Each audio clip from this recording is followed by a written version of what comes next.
5 seconds. Start. Inequality of the distribution of wealth and income refers to a situation in which income of a small section of the society is much higher than the national average and income of a large section is much lower than the national average.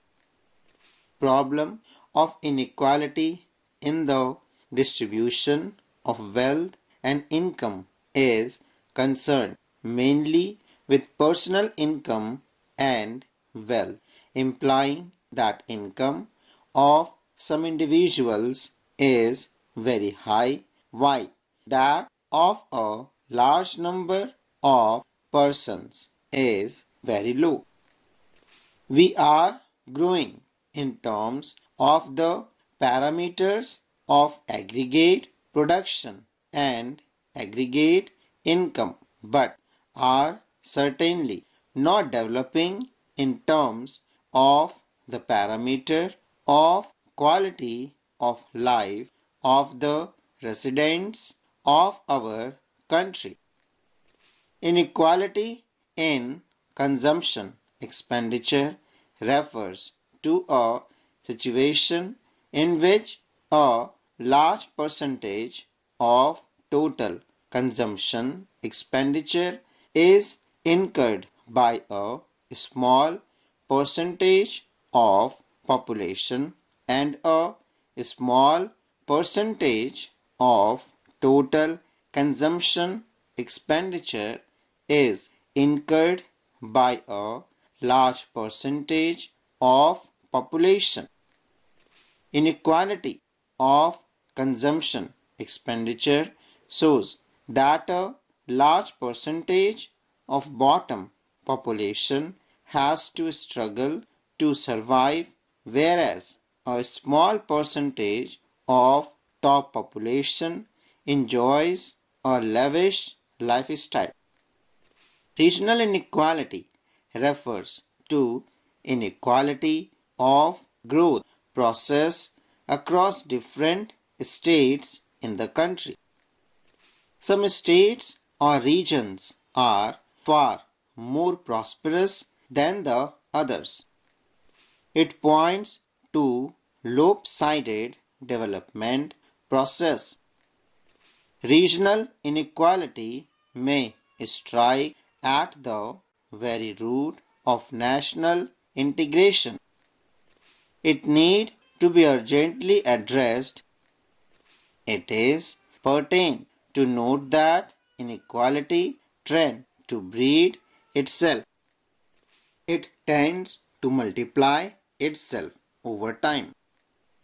Unequal interpersonal distribution trend to multiply because those with greater wealth have greater capacity to generate more wealth. Likewise, relatively developed regions tend to sustain a higher rate of growth than the backward region, implying a constantly widening gulf between developing and backward regions of the country.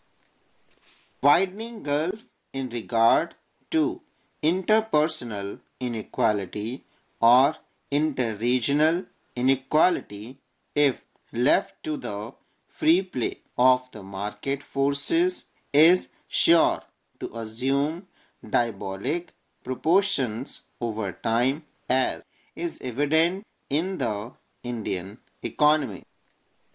In India, the public and private sectors are active agents of economic activity. Main objective of the public sector is growth with social justice. On the other hand, the objective of the private sector is to maximize profit.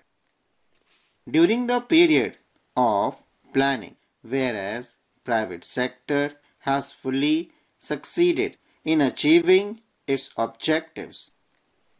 The public sector has miserably failed. Indeed, the public sector has yielded to privatization. Consequently, inequalities of income and wealth in India are not only high but also have tended to compound over time. There is no official organization in India to compile data on the personal distribution of income. Some insight into it is provided by the data on distribution of consumption along with income tax data. It is due to this reason that the magnitude of the inequality of income has been estimated from the data regarding the distribution of consumption and income tax.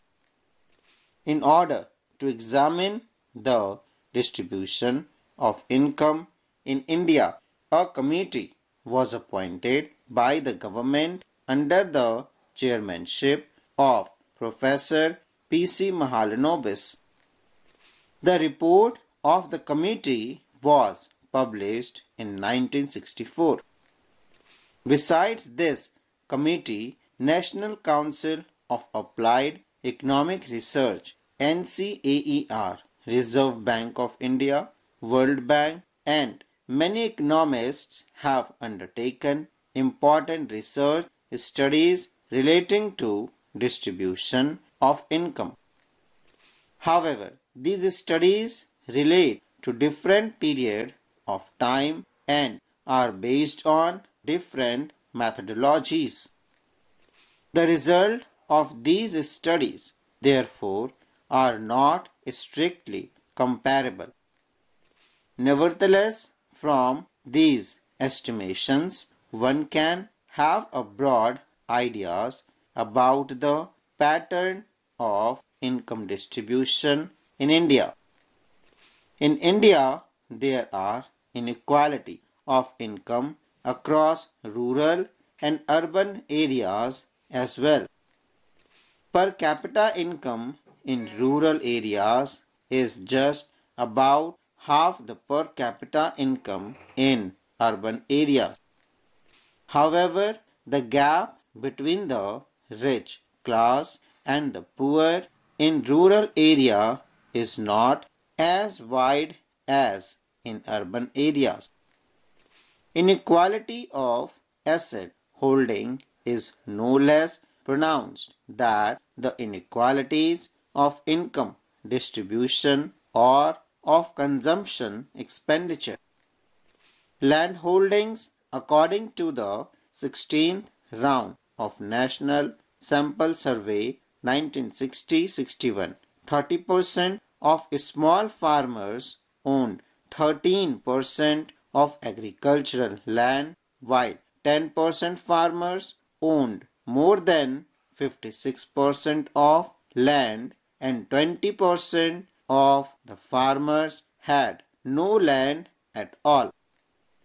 Residential buildings distribution of wealth in urban areas is still worse.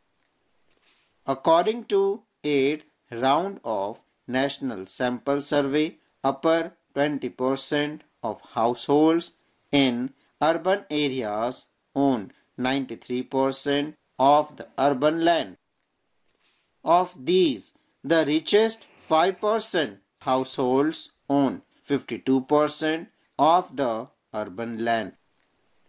According to NCERT, the top 10% urban people own 57% of residential buildings. On the other hand, the bottom 10% urban people own less than 1% of building property. Shares property according to Mahalanobis Committee, 10% of the top taxpayers earn 52% of the total dividend income from shares, while 10% of the lower income group had barely 2.5% shares in dividend income, full stop.